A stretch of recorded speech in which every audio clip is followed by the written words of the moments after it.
विश्वास करने वालों की चिन्ह क्या क्या है। आइए हम पढ़ेंगे मरकुस रचित सुसमाचार अध्याय 16 का 15 और 20। मरकुस रचित सुसमाचार अध्याय 16 का 15 से 20। यीशु मसीह मरे हुए थे और उसके बाद जी उठे।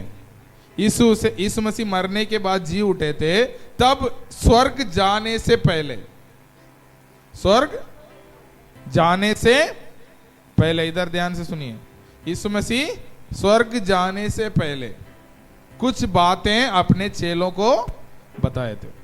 ठीक है, जब कभी आप कहीं बाहर जाते हैं, आपके पापा मम्मी या कहीं जाते हैं तो कुछ बता के जाते हैं, है ना। या आपके माता पिता आप देखते हैं, या बुजुर्ग दादा दादी को देखते हैं, वो मरने की अवस्था पर रहते हैं, वो किसी को बुला के कुछ बताते हैं, बेटा मेरा जायदाद वहाँ रखा हुआ है, वहाँ जमीन पड़ी है, बैंक में इतना करोड़ रुपया पड़ा है, हाँ, और ये सब बताते हैं जिससे वो प्यार करते हैं, है ना। वैसे ही यहाँ प्रभु यीशु मसीह स्वर्ग जाने से पहले, इसका थोड़ा आवाज कम करो, स्वर्ग जाने से पहले उन्होंने क्या किया, कुछ बातें उनके चेलों को बताया। क्या बताया, पढ़िए। और उसने उनसे कहा, हाँ, यीशु मसीह ने स्वर्ग जाने से पहले, जी उठने के बाद स्वर्ग जाने से पहले उनसे कहा, किनसे, उसके चेलों से कहा, हाँ, तुम सारे जगत में जाकर सारी सृष्टि के लोगों को सुसमाचार प्रचार करो। सारे जगत में जाकर सारे सृष्टि के लोगों को क्या करो, सुसमाचार को प्रचार करो। हम सबको सुसमाचार को क्या करना चाहिए, प्रचार करना चाहिए। कहाँ जाकर, जहां पर भी आप जाते हैं, यहाँ इंडिया में रहते हैं इंडिया में, आप और कहीं जाते हैं वहां, जहां पर भी आप जाते हैं, सुसमाचार। सुसमाचार क्या है, यीशु मसीह इस दुनिया में हमारे लिए आए, हमारे लिए जिए, हमारे लिए मरे, हमारे पापों के लिए अपने अंतिम बूंद तक उन्होंने खून को बहाया और हमें एक नया जीवन दिया है। यह सुसमाचार है, इसे सुनाना है। उसके बाद हाँ, जो विश्वास करे, जो विश्वास करें और बपतिस्मा ले, उसी का उद्धार होगा, उसी का उद्धार होगा। परंतु जो विश्वास ना करेगा, हाँ, वह दोषी ठहराया जाएगा। वो दोषी ठहराया जाएगा। ठीक है, तो यहां तक पहले खत्म कर लेते हैं। यहां लिखा गया है कि हमें बताया गया दुनिया के अंदर जाना है, यीशु मसीह के सुसमाचार को प्रचार करना है। यदि कोई विश्वास करेगा और बपतिस्मा लेगा, वो क्या पाएगा, उद्धार पाएगा। ठीक है, तो विश्वास करना और बपतिस्मा लेना। कई सारे लोग पूछते हैं कि विश्वास करने से उद्धार होगा या विश्वास करके बपतिस्मा लेने से उद्धार होगा। आप क्या सोचते हैं, विश्वास करने से उद्धार होगा, लेकिन बपतिस्मा लेना भी जरूरी है। इसलिए वचन कहती है विश्वास करना और बपतिस्मा देना अलग अलग बात नहीं है। आप बाइबल में जहां भी देखते हैं, जितने भी लोग विश्वास करते हैं तुरंत क्या ले लेते हैं, बपतिस्मा ले लेते। ये एक बात मुझे समझ में नहीं आती है, कई सारे कलीसिया में एक वो बना रखा है, विश्वास करके कम से कम 1 साल बाद, 1 साल हम देखेंगे तुम्हारा चाल चलन कैसे है, तुम कैसे करते हो, कैसा चर्च आते हो, कैसे तुम प्रार्थना करते हो, और तुम्हारा चाल चलन में सुधार हुआ है नहीं हुआ है, उसके बाद हम क्या करेंगे, तुम्हें बपतिस्मा देंगे। ये कहां से आई मेरे को नहीं पता, ये शिक्षा कहां से आई मेरे को नहीं पता, लेकिन छोटे से मैं सुनते आया हूं, मेरे को लगने लगा मन में शायद ये सही होगा।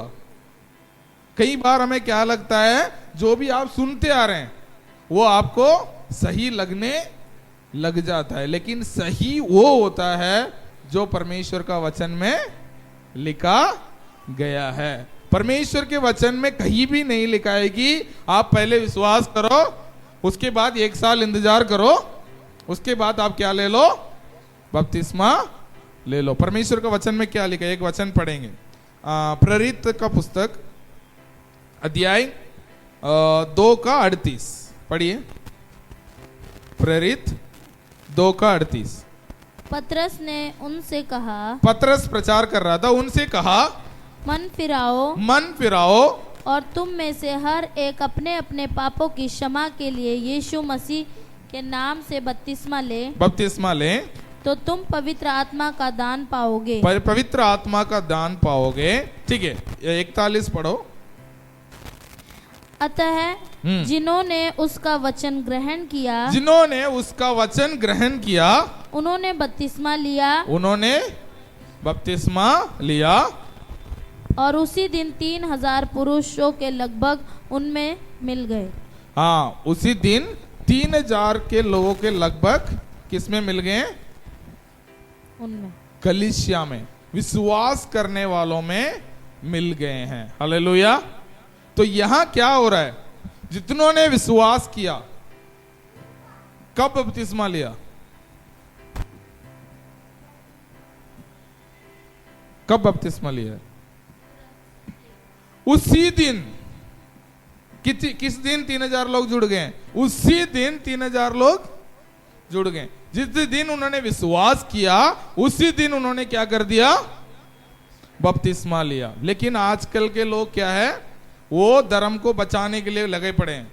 अरे अरे उसका जिंदगी खत्म हो जाएगा, अरे आज ही विश्वास करेगा, आज ही बपतिस्मा दे दिया तो कल वो भूल गया, तो कल मसीह को छोड़ दिया तो हम क्या करेंगे?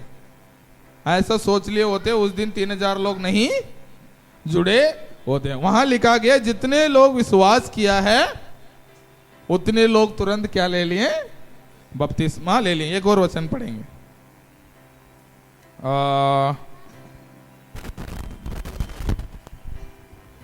इस माइक का आवाज कम करो जाके।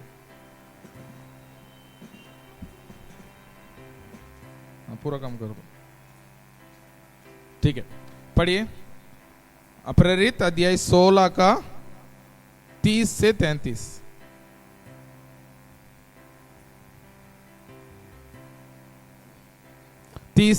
प्रेरित अध्याय 16 का 30 से 33 पढ़िए।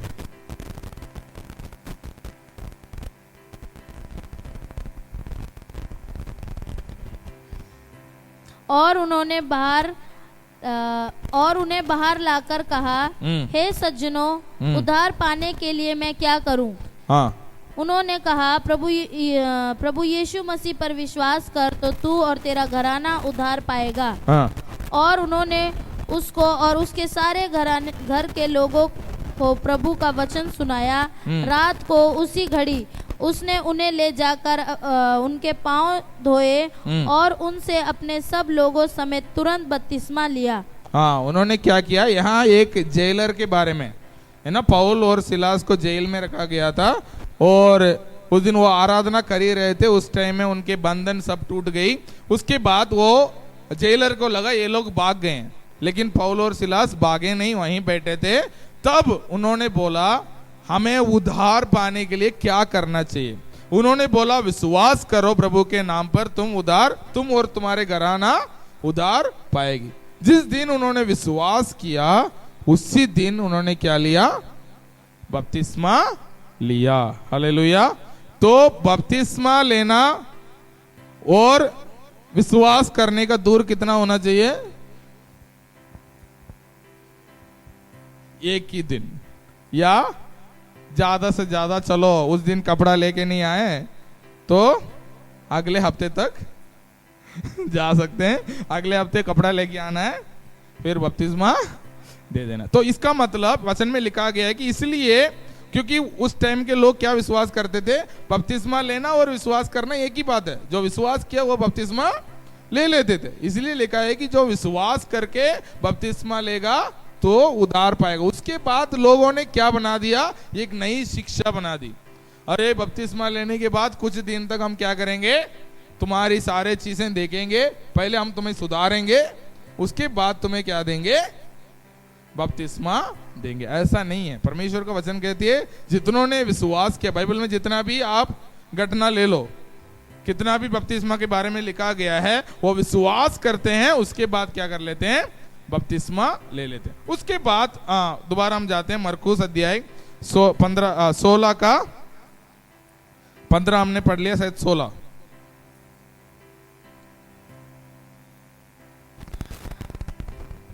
जो विश्वास करे और बपतिस्मा ले उसी का उद्धार होगा, हाँ, परंतु जो विश्वास ना करेगा वह दोषी ठहराया वो दोषी जाएगा। ठहराएगा। विश्वास करने वालों में यह चिन्ह होंगे। हाँ, विश्वास करने वालों में ये चिन्ह होंगे। जितने लोग विश्वास करते हैं उनमें ये चिन्ह क्या होंगे? दिखेंगे। उनका जीवन में ये चिन्ह क्या होना चाहिए?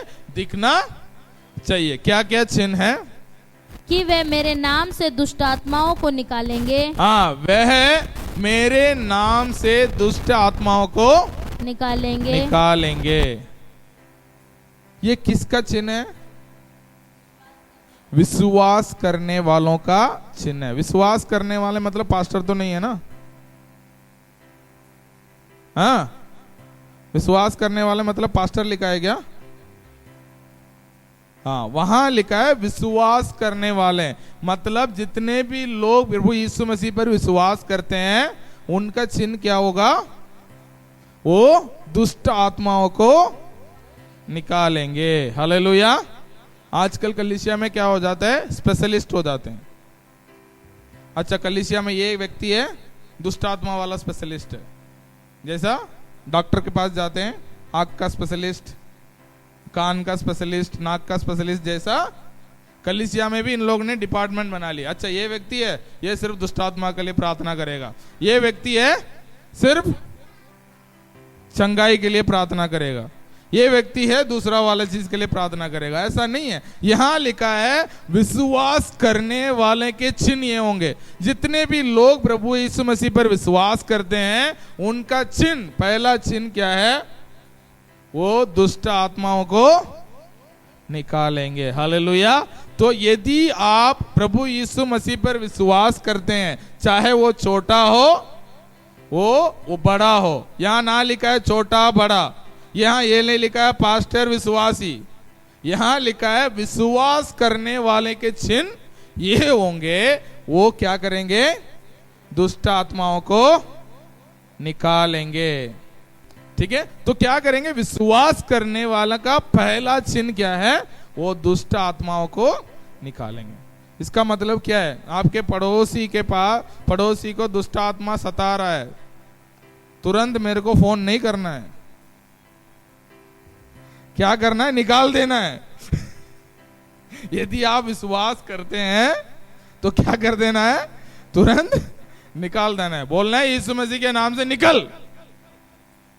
हाँ, उसको एक ही भाषा समझ में आती है, वो डांट। उसकी एक ही भाषा समझ में आता है, वो क्या है? डांट। प्यार से, अच्छा हम प्रार्थना करेंगे आराम से। हाँ, वो सोचा चलो चलो कोई बात नहीं, थोड़ा और मजे लेता हूँ। उसको बोलना है। हाँ, कई सारे लोग दुष्टात्मा आ जाते हैं, उनसे सवाल पूछते हैं, भाई कहाँ से आया, कैसे आया, किसके बारे में आया, क्या करने आया? भाई वो शैतान है, उसे क्या करना है? निकाल के भगाओ। जैसे आपके घर में सांप घुस गया, अच्छा बेटा तू कौन सा सांप है? अच्छा कोबरा है, नाग है, अच्छा अच्छा अच्छा, तू तो फोटो लेता है ना? हाँ ठीक है, क्या करने आया था? किसने भेजा था? पड़ोसी। जब तक आपके चार पांच बच्चे हैं तो सबको एक एक बार टस के वो चला जाएगा। इतना सवाल पूछते रहेंगे तो दुष्ट आत्मा को क्या करना है? निकालना है। कहां से आया पता नहीं पूछना है, क्या करने आया पता नहीं करना है, क्योंकि वचन में लिखा है कि दुष्ट चोर क्या करने आता है? चोरी करने, काट करने, नष्ट करने। तो हमें हमारे जीवन में चोरी भी नहीं होना है, नाश भी नहीं होना है, कष्ट भी नहीं होना है। तो चोर को क्या करना है? भगा देना है।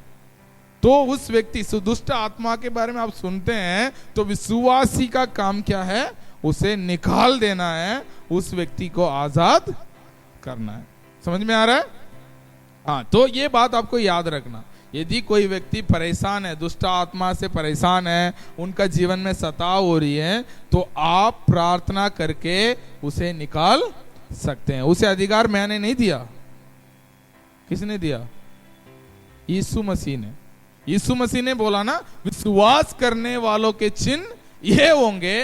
पहली बात, वो दुष्ट आत्माओं को निकालेंगे। हालेलुया। तो इस बात को याद रखना, उससे डरना नहीं है, उसे डरना नहीं है, क्योंकि प्रभु यीशु मसीह ने हमें अधिकार दिया है। मनुष्य ने नहीं दिया, मैंने नहीं दिया किसी को अधिकार, प्रभु यीशु मसीह ने दिया है। यदि आप विश्वास करेंगे तो आप दुष्ट आत्मा को निकाल सकते हैं। तो एक बात तो पक्का है, आपका जीवन में तो वो कार्य नहीं कर सकता, लेकिन यदि दूसरे व्यक्ति को भी वो परेशान करता है तभी भी आप उसे निकाल सकते हैं। ठीक है। दूसरी बात, आगे पढ़िए। हाँ, वे क्या करेंगे? नई भाषा बोलेंगे, अन्य भाषाओं में वो प्रार्थना करेंगे। मतलब आप नया नियम में आप देखते हैं, एक बार पढ़िए प्रेरित अध्याय 2 का 3 और 4। और उन्हें आग की सी जीभें फटती हुई दिखाई दी, और उसमें से हर एक वह सब पवित्र आत्मा से भर गए, और जिस प्रकार आत्मा ने उन्हें बोलने की सामर्थ्य दी वे अन्य अन्य भाषा में बोलने लगे। ठीक है। आकाश के नीचे की हर एक, ठीक है, नहीं, और एक और वचन पढ़ेंगे हम, प्रेरित अध्याय 19 का 6। प्रेरित का पुस्तक अध्याय 19 का 6। जब पौलुस ने उन पर हाथ रखे तो पवित्र आत्मा उन पर उतरा। उन पर उतरा, और वे भिन्न भिन्न भाषा बोलने और भविष्यवाणी करने लगे। वो भिन्न भिन्न भाषा बोलने और भविष्यवाणी करने लगे। इसका मतलब जो प्रभु यीशु मसीह पर विश्वास करता है वो अन्य भाषा बोलता है। ठीक है। एक और बात मैं पहले बता देता हूं। तो इसका मतलब क्या, मैं क्यों नहीं बोल पा रहा हूं, मैं क्यों दुष्ट आत्मा को निकाल नहीं पा रहा हूं? जैसे कि तुम्हारा अधिकार है, तुम्हारा चिन्ह है, आप क्या कर सकते हैं? दुष्ट आत्मा को निकाल सकते हैं, आप अन्य भाषाओं में बोल सकते हैं, लेकिन आप बोलते ही नहीं है। तो परमेश्वर क्या नहीं करेगा? तुम्हारा मुंह खोल के चलो अन्य भाषा बोल, ये नहीं बोलेगा कि तुम्हारा हाथ पकड़ के चलो दुष्ट आत्मा को 2 चाटा मार के भगा दो। नहीं है, ऐसा नहीं हो सकता। परमेश्वर किसी भी कार्य को किसी के ऊपर टूसता नहीं है। यदि आप इच्छा रखते हैं, चाहत रखेंगे, तो आपके चाहतों को उत्तम पदार्थों से वो क्या करता है? तृप्त करता है। तो चाहत रखना आपका काम है। आप चाहना चाहिए कि मुझे दुष्ट आत्मा निकालना चाहिए, आपको चाहना चाहिए कि मैं अन्य भाषा में बोलना चाहिए। अभी मैं बात बताऊंगा अन्य भाषा बोलने का फायदाएं क्या है, लेकिन आपको क्या करना चाहिए? उसका चाहत रखना चाहिए, तब ये सब आपका जीवन में भी होने लगेंगे। वचन में लिखा है कि सारे विश्वास करने वाला का चिन्ह ये होगा। क्या सबका जीवन में आप देखते हैं? नहीं देखते हैं, क्योंकि वो चाहते ही नहीं। वो चाहते हैं कि पास्टर जी करें ये सारा काम, हम क्या करेंगे? हम ड्यूटी जाएंगे, घर आएंगे, अपना काम करेंगे, संडे चर्च जाएंगे, प्रार्थना करेंगे, चलेंगे, बस ये हमारा काम है। लेकिन वचन बताती है विश्वास करने वाला का काम, वो क्या करेंगे? चिन्ह चमत्कार में चलेंगे। पहली बात, दुष्ट आत्माओं को निकलेंगे। दूसरा, अन्य भाषा बोलेंगे। ठीक है, एक पढ़िए, 1 कुरिन्थियों अध्याय 14 का 1 से 4। 1 कुरिन्थियों अध्याय 14 का 1 से 4 पढ़िए। अनुकरण करो और आत्मिक वरदानों की भी धुन में रहो। विशेष करके यह है कि भविष्यवाणी करो, क्योंकि जो अन्य भाषा बातें करता है वह मनुष्य से नहीं परंतु परमेश्वर से बातें करता है। हालेलुया। जो अन्य भाषा में बात करता है वो किससे बात करता है? परमेश्वर से बात करना। तो अन्य भाषा बोलना मतलब परमेश्वर से बात करना। तो जब हम अन्य भाषा में प्रार्थना करते हैं, आप मेरे से बात नहीं कर रहे हो, आप किससे बात कर रहे हैं? डायरेक्ट परमेश्वर से बात करते हैं। कई बार हमें पता नहीं है कैसे प्रार्थना करना है, लेकिन जब हम अन्य भाषा में प्रार्थना करते हैं, परमेश्वर जो है हमें जो जरूरत है उसके अनुसार हमें प्रार्थना करने के लिए वो मदद करता है। हम चाहे हम एक ही 2 शब्द को बार बार बोल रहे होंगे, लेकिन आत्मा में हम क्या करते हैं? परमेश्वर की इच्छा के अनुसार हम क्या कर रहे हैं? प्रार्थना कर रहे हैं। है ना। यदि आप अन्य भाषा में प्रार्थना करते हैं, आपको ये बोलने का जरूरत नहीं है परमेश्वर आपके इच्छा के अनुसार मैं कैसे प्रार्थना करूं। यदि आप अन्य भाषा में प्रार्थना कर रहे हैं, आप ऑलरेडी परमेश्वर की इच्छा के अनुसार प्रार्थना कर रहे हो, क्योंकि हम किससे बात कर रहे हैं? परमेश्वर से बात कर रहे हैं। आगे पढ़िए। क्योंकि जो हाँ हाँ हाँ, इसलिए उसके बातें कोई भी नहीं समझता। जब हम अन्य भाषा में बात करते हैं उसे कोई भी नहीं समझता, क्योंकि ना मैं आपसे बात कर रहा हूं, आप मेरे से बात कर रहे हो। आप किससे बात कर रहे हो? परमेश्वर से। जिससे बात कर रहे हो वो समझ रहेंगे, वो समझ रहे हैं। इसलिए हमें क्या नहीं सोचने का, अरे उसको समझ में आ रहा है नहीं आ रहा है, वो क्या सोचेगा। लेकिन ये आपका चिन्ह है, आपको अन्य भाषा में बात करना है, क्योंकि वो आपका विश्वास करने वालों का चिन्ह है। हाँ, आगे पढ़िए। इसलिए कि उसकी बातें कोई नहीं समझता, हाँ क्योंकि वह भेद की बातें आत्मा में होकर बोलता है। हाँ, वो वेद की बात है, किस में होकर बोल रहा है? आत्मा में होकर बोल रहा है। ठीक है, तो दूसरी चिन्ह जो है वो क्या करेंगे? नया भाषा में, अन्य भाषा में वो बात करेंगे। ठीक है, तीसरा कहां? तुरंत जाइए, मरकुस अध्याय 16 15 से 20 में। हम पहला हो गया, हम दुष्ट आत्मा को निकालेंगे विश्वास करने वाले। दूसरा है वो अन्य भाषा में नया भाषा बोलेंगे और नई नई भाषा बोलेंगे, हाँ, सांपों को उठा लेंगे, सांपों को उठा लेंगे, और यदि वह प्राण नाशक वस्तु पी भी ठीक है, जाएं, सांपों को वो उठा लेंगे लेकिन उसे कोई हानि नहीं होगी। कई बार ये सोचते हैं चलो फिर इसका मतलब विश्वासी लोग जाएं सांप को उठा ले, नहीं है। इसका मतलब एक और वचन आप पढ़िए, वचन संहिता 91 का 13 और 14। वचन संहिता 91 का 13 और 14।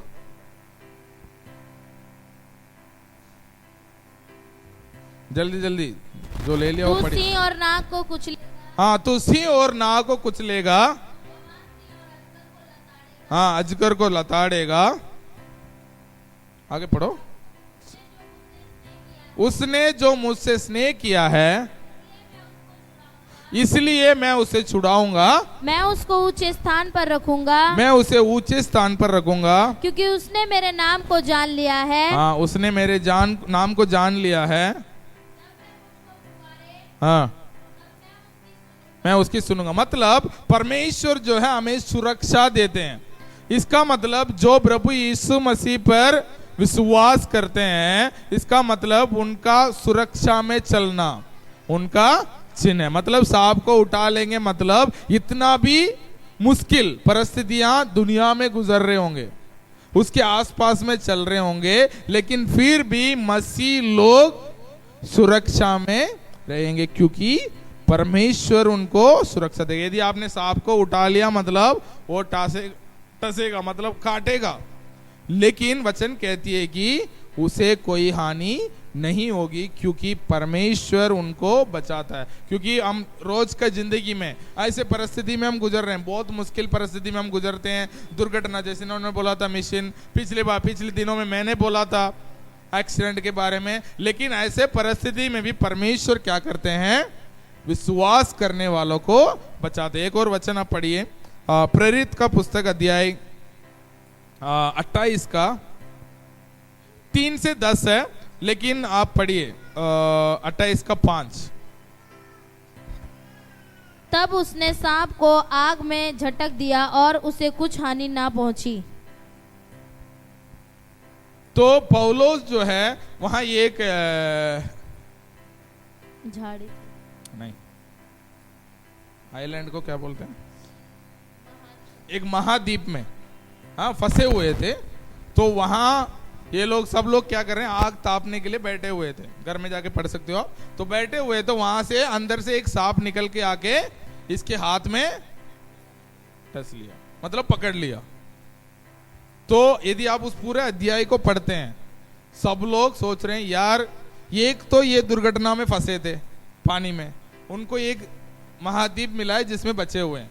अभी यहाँ एक आग जला रहे तो यहाँ क्या हो गया, सांप ने इसको टस लिया। पता नहीं इसने क्या पाप करके आया हो, इसके बाद इनके जीवन में बार बार मुश्किलें आ रही है, बार बार इसके ऊपर ही परेशान क्यों आ रहा है। लेकिन वचन में लिखा है पौलुस क्या करता है, अपने हाथ ऐसे कर लेता है तो सांप गिर जाता है। सब लोग वेट कर रहे हैं, अरे अभी तो ये मर जाएगा।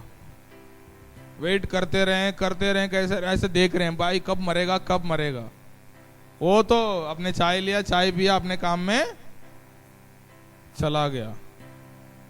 मतलब आपके दुश्मन, आपके बुराई चाहने वाले ऐसे देखते रहेंगे, अच्छा आज नहीं तो कल तो ये गिरेगा, आज नहीं तो कल इसका जीवन में कुछ ना कुछ तो घटेगा, तब मैं मजाक उड़ाऊंगा। नहीं है, वचन में लिखा गया है परमेश्वर ऐसे परिस्थिति में आपको क्या करेगा, उठाएगा। पौलुस मरने के लिए सब लोग इंतजार कर रहे हैं, अरे साहब ने तो इसे काट लिया मर जाएगा, लेकिन पौलुस मरा नहीं है, वो जीवित रहा। इसका मतलब ये नहीं है कि अरे उसको सांप काटा वो नहीं मरा, मैं भी सांप में मुंह में जाके हाथ देता हूं, नहीं है। वचन में लिखा गया है कि अपने परमेश्वर की परीक्षा ना लेना। यदि दुर्घटना आपका जीवन में घटती है किसी कारणवश, परमेश्वर आपको क्या करेगा, बचाएगा। दुश्मन आपके लिए हानि लेके आएगा, लेकिन उस हानि से बचाने वाला काम किसका है, परमेश्वर का। तो सुरक्षा, इसका मतलब क्या है, सांप को उठा लेंगे, मतलब आप ऐसे मुश्किल परिस्थिति में गुजरेंगे, लेकिन आपका सुरक्षा देने वाला कौन होगा, परमेश्वर होगा। हालेलुया।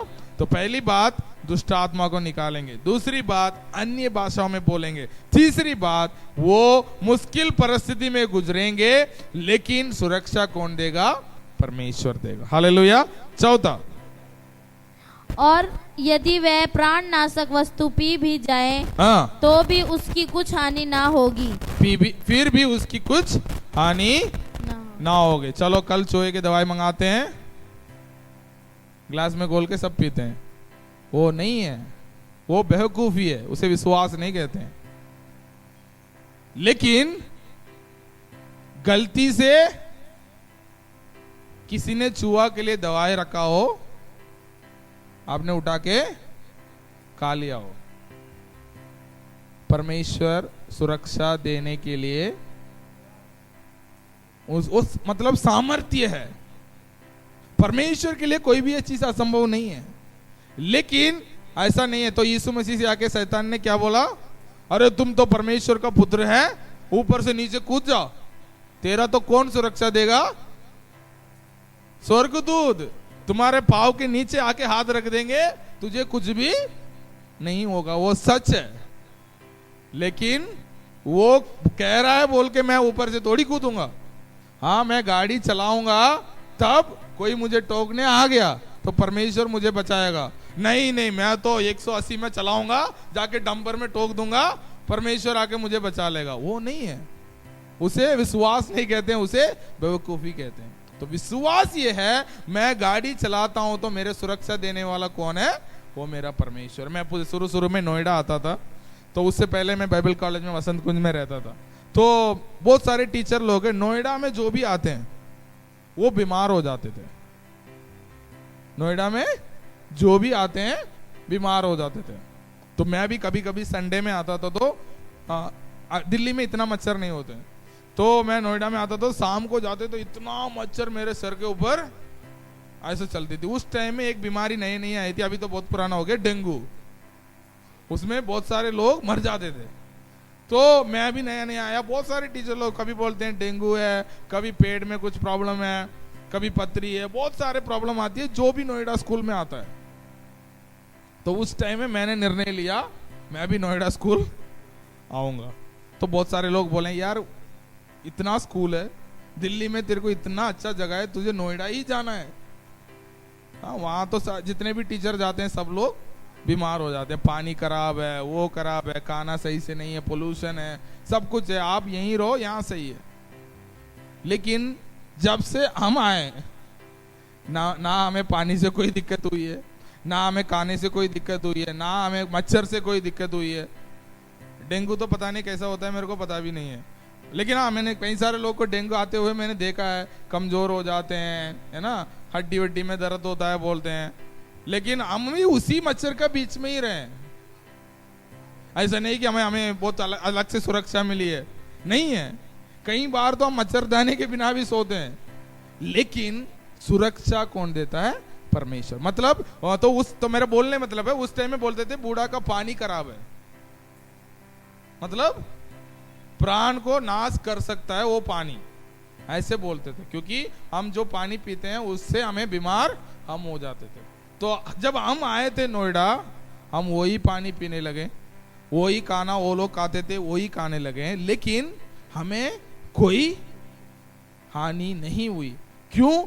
परमेश्वर ने हमें बचाया। हमें विश्वास, मैं ये विश्वास करके आया, अरे उनका अलग है, उनका विश्वास क्या है वो अलग है, लेकिन मैं जाऊंगा, मेरे परिवार जाएगी, हमें कोई भी हानि नहीं होगी, क्योंकि मैं जो खाता हूं, जो मैं पीता हूं, उसमें सुरक्षा कौन देगा?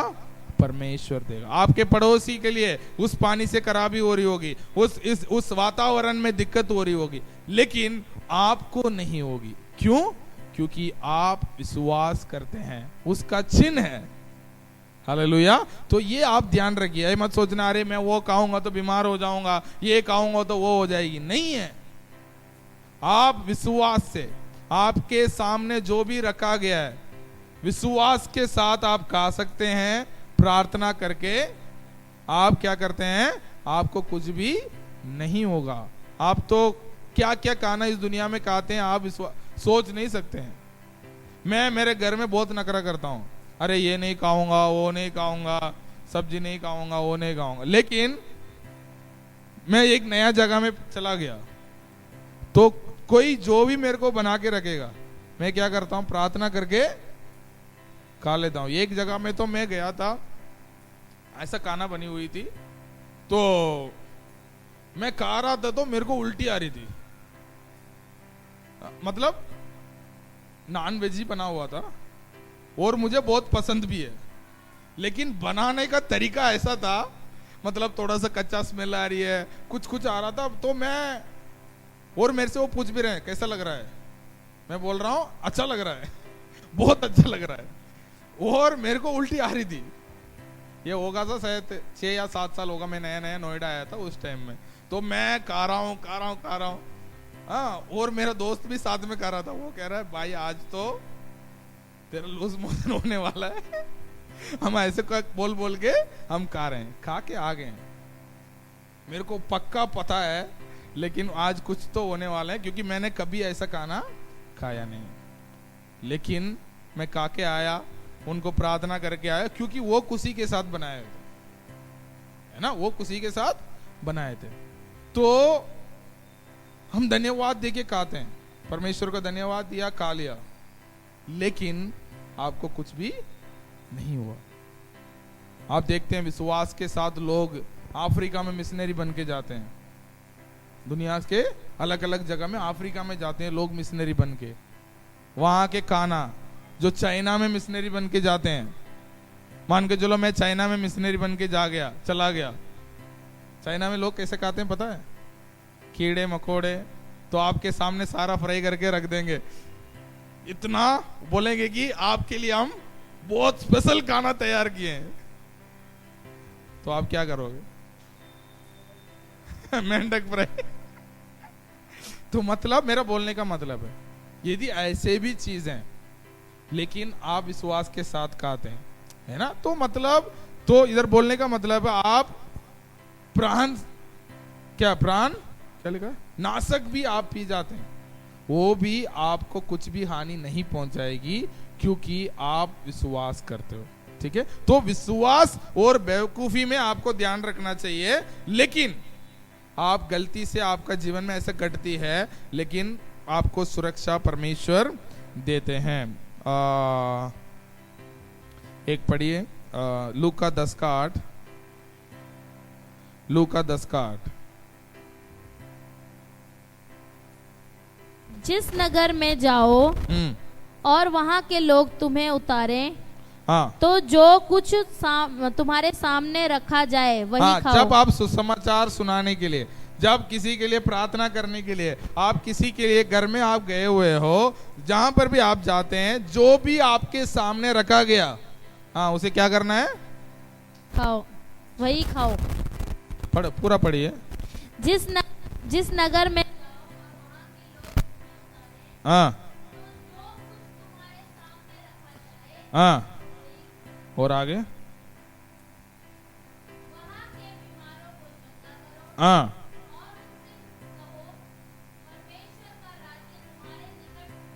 हाँ, वहां जाके ये नहीं बोलना है कि ये खाऊंगा तो मैं बीमार हो जाऊंगा। वहां क्या लिखा है? जो रखा गया वो खाओ और उनके बीमारों को तुम क्या करो? चंगा करो। ये मत बोलना है अरे ये खाऊंगा तो मेरा पेट खराब हो जाएगी, नहीं है।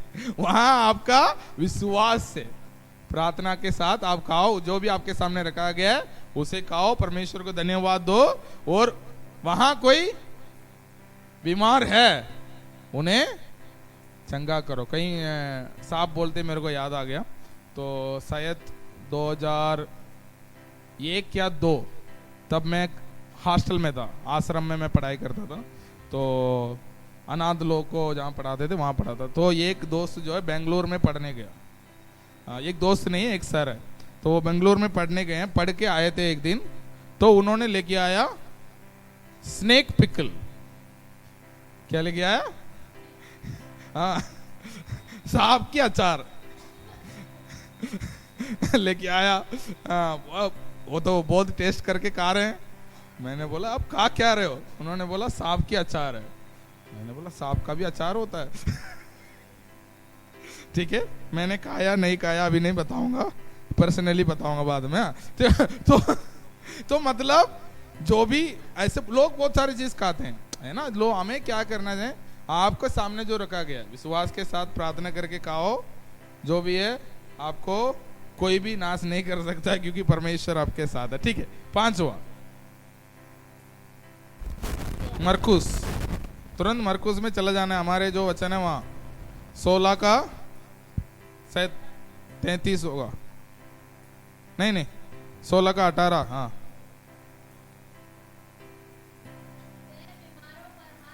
हाँ, वह क्या करेंगे? बीमारों पर हाथ रखेंगे, वह क्या हो जाएंगे? चंगे हो जाएंगे। हालेलुया। मतलब बीमारों पर विश्वास करने वाले हाथ रखेंगे और बीमार चंगे हो जाओगे। ठीक है, ये सारे विश्वास करने वालों का चिन्ह है। हालेलुया। 5 बातें मैंने बताया। तो जो कोई आपके आसपास में बीमार है, पहले तो आपका बीमारी के लिए प्रार्थना करना सीखो। विश्वास, मैं विश्वास करता हूं, मैं अपने सर पे हाथ रख के प्रार्थना करता हूं, मैं चंगे हो जाऊंगा, क्योंकि प्रभु यीशु मसीह ने मेरे लिए कोड़े खाए। उन्होंने बोला नहीं, मैं विश्वास करता हूं। विश्वास करने वाले का चिन्ह यह है कि वो दूसरे के लिए प्रार्थना करेंगे, वो चंगे हो जाएंगे। यदि दूसरे चंगे हो सकते हैं तो मैं भी चंगा हो सकता हूं। हाँ, शुरू में आपका मुश्किल होगा, आप मेरे को बोल सकते हैं मेरे को लिए प्रार्थना करें, लेकिन मैं चाहता हूं हमारे कलीसिया के हर व्यक्ति क्या करने वाले बने? दूसरों को चंगा करने वाले बने, है ना। तो उसके लिए क्या करना पड़ेगा? स्वयं में पहले प्रैक्टिस करना है। आप विश्वास के साथ प्रार्थना करो जब कभी आपको बीमार होंगे। हाँ, ये मत सोचना है कि अरे मैं इनको नहीं बताऊंगा, नहीं, मेरे को बता सकते हो, लेकिन उससे पहले आप क्या करो? अपने लिए प्रार्थना करो, क्योंकि आप विश्वास करते हैं, आप में वो क्षमता परमेश्वर ने डाल दिया है, आप बीमारों को चंगा कर सकते हैं। हालेलुया। तो 5 बातें आज हमने देखा है। पहली बात, हम दुष्ट आत्माओं को निकालेंगे। दूसरा, हम अन्य भाषाओं में बोलेंगे। तीसरा, हम क्या करेंगे? कोई भी मुश्किल परिस्थिति में हम गुजर रहे होंगे, परमेश्वर हमें सुरक्षा देता है। तीसरी बात, हम जो भी खाते हैं उसे हम प्रार्थना करके खाएंगे और हमें कोई हानि नहीं होगी। हालेलुया। उसके बाद 5वीं बात, हम बीमारों के लिए प्रार्थना करेंगे और वह चंगे हो जाएंगे। ये विश्वास करने वालों का चिन्ह है। एक और वाक्य में बता गया है कि ये सारे चिन्ह विश्वास करने वालों की पीछे पीछे जाएगा, जहां पर भी वो जाएगा वहां ये 5 चिन्ह उसके पीछे पीछे जाएगा। आप लेके जाना चाहोगे भी नहीं, तभी भी आपके पीछे पीछे चलेगी। हालेलुया। तो इन बातों को आप ध्यान रखिए। परमेश्वर, मैं आप पर विश्वास करता हूं, ठीक है। मेरे और मेरे परिवार में कोई भी दुष्ट आत्मा के कार्य नहीं हो सकता।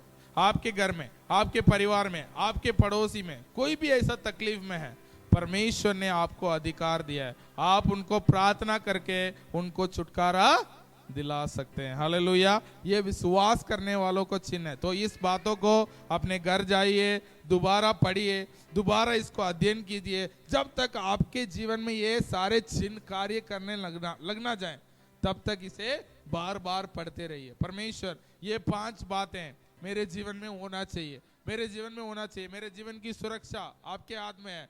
मैं किसी के लिए प्रार्थना करूंगा, वो जरूर चंगे होंगे। इस विश्वास के साथ आप